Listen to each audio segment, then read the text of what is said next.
منبر جهانی. خدایا دین تو توحید و سنت که خالص باشد از هر شرک و بدعت، نشاید جز به آستان تو سجده، نزیبد جز بر تو اشک ذلت. پیام دین حق از تاج منبر بیفشاند جهانی بذر شوکت. شکست هر بت و هر بت نمایی، نماد عزت دین است و دولت.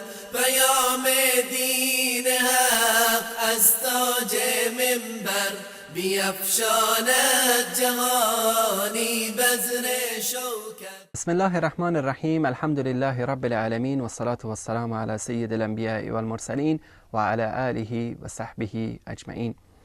برادران و خواهران عزیز و گرامی، بینندگان محترم، السلام علیکم و رحمت الله و برکاته.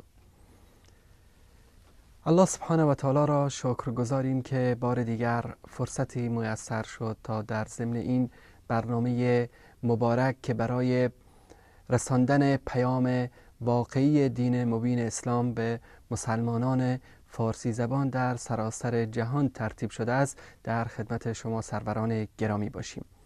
امروز می‌خواهیم درباره وسایل ارتباط جمعی و تأثیر آن در جامعه انسانی صحبت بکنیم. همه ما شما می‌دانیم که امروزه عصر ما عصر ارتباطات هست و غالباً سخن از وسایل ارتباط جمعی زیاد به میان آورده می شود. در جامعه امروزی همه افراد از رسانه‌های گروهی تأثیر پذیر هستند و در واقع 1/3 اوقات بیداری ما در مصاحبت با این رسانه‌ها سپری می شود. آگاهی‌های اجتماعی در یک جامعه وقتی به صورت فرهنگی عمومی در می آید که به طور مستمر از طریق وسایل ارتباط جمعی و در مجامع مختلف مطرح شود. در جهان امروز 4 عامل تاثیرگذاری بر روی انسان از اهمیت بالایی برخوردارند و به طور مداوم مؤثر بودند و افراد از آنها متأثر شدند. این 4 عامل عبارتند از خانواده انسان، مدرسه، گروه همسالان و وسایل ارتباط جمعی. یعنی شخصیت انسان در این 4 جایگاه مهم تأثیر پذیر هست و می شود که مسیر زندگی یک شخص را تغییر داد. بررسی مباحث نظری و آرای صاحب نظران در زمینه ارتباطات نشان می‌دهد که اثرات وسایل ارتباط جمعی بسیار متعدد و متنوع می‌باشد، به طوری که نقد و بررسی این اثرات پیچیده است و حوزه تأثیر آن نیز قلمرو بسیار گسترده می‌باشد. طبق نظرات بعضی از صاحب نظران، وسایل ارتباط جمعی دارای چنان قدرتی هستند که می‌توانند نسل تازه برای اولین بار در تاریخ انسانیت پدید آورند، نسلی که با نسل‌های پیشین خود بسیار متفاوت است. طرفداران این دیدگاه قدرت رادیو را با بمب اتم مقایسه می‌کنند که از آن می‌توان در راه خیر و در راه شر به شکل عجیبی استفاده نمود. برای واضح شدن این مسئله لازم است که به خدمت شما عزیزان عرض بکنم. به طور مثال امروز می‌بینیم که تقریباً شاید بیش از 90% از جوانان مسلمان در کشورهای اسلامی و یا میتوان گفت بیش از 90% از جوانها در اکثر کشورهای دنیا، چه اسلامی و چه غیر اسلامی، از هالیوود متأثر هستند. این مرکز فیلمسازی در آمریکا که بر اساس سیاست‌های صلیبی و بر اساس سیاست‌های اسلام ستیزی در آنجا فیلم‌ها و سریال‌ها و برنامه‌های کارتون برای اطفال ساخته می‌شود که همه این برنامه‌ها، همه این فیلم‌ها و همه این سریال‌ها در راستای تغییر افکار عمومی جهان، خاصتاً نسل جوان میباشد. امروز ببینید که حتی تلویزیون‌های کشورهای اسلامی هم به خاطر نداشتن مواد فرهنگی که بتانن برای بیننده خود تقدیم بکنن، مجبور هستند که از همون فیلم‌هایی که در هالیوود ساخته می‌شود و هر فیلم آن پیام دارد، پیامی در راستای نابودی افکار ما، در راستای نابودی دین ما، در راستای نابودی ایدئولوژی و عقیده ما، همین فیلم ها را برای ما دوباره پخش می کنند، به شکل مجانی خدمت می کنند برای کفار. پس می شود که یک نسلی را توسط همین وسایل ارتباط جمعی، توسط رادیو، تلویزیون، توسط فیلم، توسط این مسائل تغییر داد. شاید بسیاری از بزرگترها، پدران و مادران ما به یاد داشته باشند که مثلا در زمانی که آنها بچه بودند، در زمانی که آنها به سن سال ما بودند، فساد اجتماعی خیلی کم بود، در جامعه خیلی مردم به هم دیگر محبت داشتند، خیلی در بین خانواده ها رفت آمد، مودت زیاد بود. امروز چرا این مشکلات در جامعه ما پدیدار شده؟ چرا این محاسنی که وجود داشت از بین رفته است؟ به خاطر تاثیرپذیری نسل ما از همین وسایل ارتباط جمعی که در راستای فاسد کردن ما، در راستای از بین بردن اخلاق شبانه روز توسط یهود و نصارا کمک میشوند و فعالیت میکنند. از آنجایی که جوانان و نسل جوان ما علاقه توجه بیشتری به استفاده از رسانه‌های شنیداری و دیداری نظیر فیلم‌های سینمایی و تلویزیون و وسایل صوتی دارند، آنها بیشتر از این گونه وسایل آسیب پذیر می‌باشند. اثرات و کارکردهای منفی وسایل ارتباط جمعی را خیلی سریع خدمت شما عزیزان به شکل نکات بیان می‌کنم که از آن جمله میتوان بازداشتن از کارهای تحصیلی. امروز ببینید که جوانهای تحصیل کرده نسل ما، خیلی از جوانهای تحصیل کرده نسل گذشته ما در مسائل علمی ضعیف هستند. نسل گذشته هم و غمش تاثیر علم بود، نه رادیویی بود، نه تلویزیونی بود، نه سینمایی بود که افکار جوانان را مشغول بکند. امروز نسل جوان بیشتر اوقات خود را به جای تحصیل علم به این وسایل میدن که اگر که به شکل منفی مورد استفاده قرار بگیرد، مورد سبب تباهی جامعه می‌گردد. ارائه صحنه‌های خشونت‌آمیز و روابط خشونت‌بار. امروز قتل‌ها، دزدی‌ها، آدمکشی‌ها اکثراً الهام گرفته شده از صحنه‌های فیلم‌های هالیوود و بالیوود هست که این صحنه‌ها را به تصویر می‌کشند و کاپی همون اعمال اجرامی را در جوامع اسلامی می‌بینیم که جوانان ما متأسفانه انجام میدن. جریحه دار کردن عواطف کودکان. امروز ببینید فیلم های کارتون ساختن که در آن زنها با لباس غیر لایق، با بازوهای برهنه، با رانهای برهنه ظاهر می شوند که می خواهند اطفال ما را از خردسالی این چیزها را برایشان عادی جلوه بدن که فردا اگر بزرگ شد در مقابل خواهر خود، مادر خود، همسر خود، در مقابل زنان مسلمان هیچ گونه حساسیتی نداشته باشد و این افکار را در مغز او در سن خردسالی اینها کشتند. سوق دادن زودرس به طرف زندگی بزرگسالان.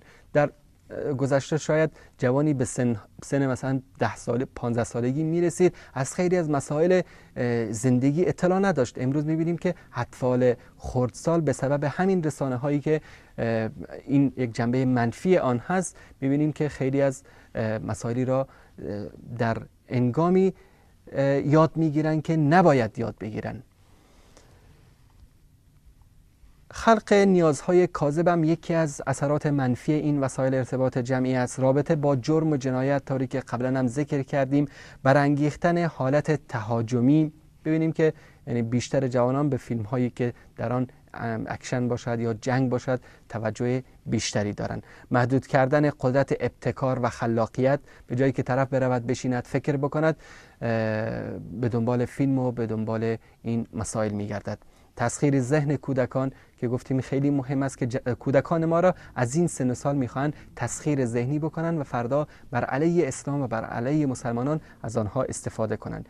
بیگانه ساختن کودکان و نوجوانان با مطالعه، وقتی را که باید مطالعه بکنن میشینن پای تلویزیون یا افلام کارتون یا فیلم های سینمایی نگاه میکنن. بی تفاوت کردن کودکان و نوجوانان نسبت به دردها و رنجهای انسانی، رواج رفتارهای ضد اسلامی و اخلاقی و اجتماعی از طریق مشاهده و یادگیری توسط کودکان.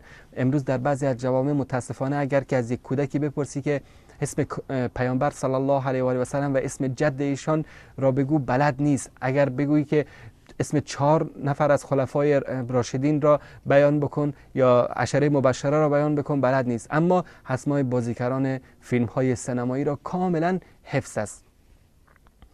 همچنین نادیده گرفتن قید و بندهای اجتماعی یکی از اثرات منفی وسایل ارتباط جمعی است. ایجاد درگیری ذهنی در کودکان به علت تماشای فیلم هایی که مخصوص بزرگسالان هست، ایجاد ترس و کابوس های شبانه برای اطفال، کاهش مدت زمان خوابیدن کودکان، مسخ کودکان و فرو رفتن آنها در دنیای تخیلی. اکثر این افلام کارتون این مرض را دارد که کودکان را در دنیای تخیلی میبرد. افزایش حالت انفعالی و بی‌تفاوتی، شستشوی مغزی که همون افکاری را که از طریق کتاب، از طریق مجله نمیتوانند در ذهن مسلمانان فرو ببرن، از طریق افلام کارتون در ذهن کودکان ما جای میدن که فردا اگر بزرگ شد در کتابی خوان، در مجله خوان، براش خیلی عادی باشد. تهدید سلامتی جسمی و روانی و رفتاری کودکان. پس اثر وسایل ارتباط جمعی خاصتا تلویزیون بر رفتارهای کودکان و نوجوانان زمانی به حد اکثر میرسد که بر ارزش‌ها و دیدگاه‌های مورد نظر در برنامه‌ها پی در پی تاکید صورت بگیرد.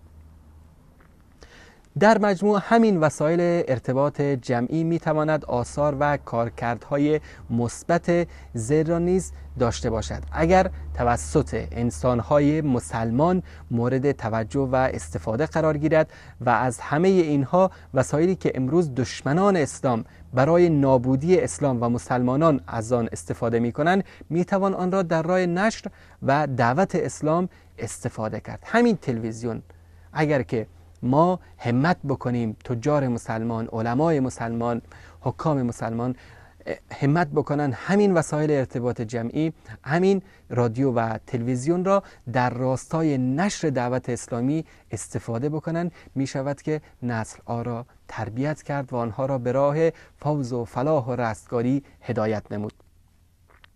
نظام اسلامی وسایل ارتباط جمعی اسلامی خاص خود را دارد. یعنی ما نمیتوانیم در نظام اسلامی افلامی را، برنامه‌ای را که در نظام‌های کفری خارج از دایره حدود و چارچوب و مقررات اسلام ساخته شده است مورد استفاده قرار دهیم. وسایل ارتباط جمعی اسلامی وسایلی است موحد، وحدتگرا، مستقل، آزاد، راستگو، حقگو، پرمعنی و معتبر و با اطلاع و خواندنی که با دید جهانی برای احتیاجات و راهنمایی امت اسلامی و رشد سالم فکری و اطلاعاتی افراد منتشر و توزیع می گردد. مفهوم امت بالاتر از مرزهای ملی و حدود سیاسی است. جامعه اسلامی یک مفهوم دینی، سیاسی، اقتصادی و فرهنگی و اجتماعی است. فقط در جامعه اسلامی است که ما می توانیم همه انسانها را در زیر یک چتر و با یک هدف و با یک شعار جمع بکنیم. چرا گفتیم که وسایل ارتباط جمعی مهم هست و با دعوتگران و علما و مسلمانان باید از آن استفاده کنند؟ پیامبر صلی الله علیه و آله و سلم در حدیث شریف می‌فرمایند بلغوا عنی ولو آیه، هر آنچه از من آموختید آن را برسانید ولو اینکه یک آیه از قرآن کریم باشد. پس وظیفه ما به عنوان یک مسلمان، به عنوان یک دعوتگر، هر مسلمان دعوتگر از فرق نمی کند حتما عمامه به سر داشته باشد انسان و یا مبلغ باشد یا عالم خیلی بزرگ باشد، نه، هر کدام ما مبلغ هستیم، هر کدام ما دعوتگر هستیم. پس باید این وظیفه خود را به بهترین وجه انجام بدهیم و در راه نشر دین مبین اسلام زحمت بکشیم و از وسایل ارتباط جمعی با قدرت تمام استفاده کنیم. در پناه حفظ پروردگار متعال باشید و السلام علیکم و رحمت الله و برکات. خدایا دین تو توحید و سنت که خالص باشد از هر شرک و بدعت، نشاید جز به آستان تو سجده، نزیبد جز بر تو اشک ذلت. پیام دین حق از تاج منبر بیفشاند جهانی بذر شوکت، شکست هر بت و هر بت نمایی، نماد عزت دین است و دولت.